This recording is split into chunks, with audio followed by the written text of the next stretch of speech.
ഒരു ആവശ്യത്തിന് മുന്നേ എന്റെ കൂടെ ഒരു ജനമില്ല. കള്ളിന് തൊട്ടിന് മാത്രം എന്റെ കൂടെ എല്ലാവരും. സ്നേഹം കൊണ്ട് മാത്രം ഞങ്ങളുടെ കൂടെ യാര്?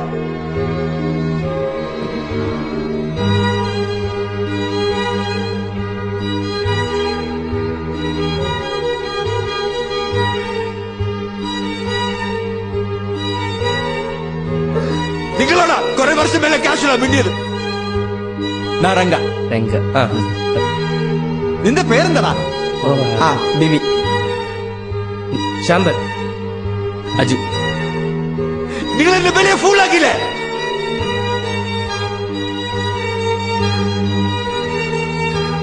എനിക്ക് സഹിക്കാൻ പറ്റില്ലപ്പാ.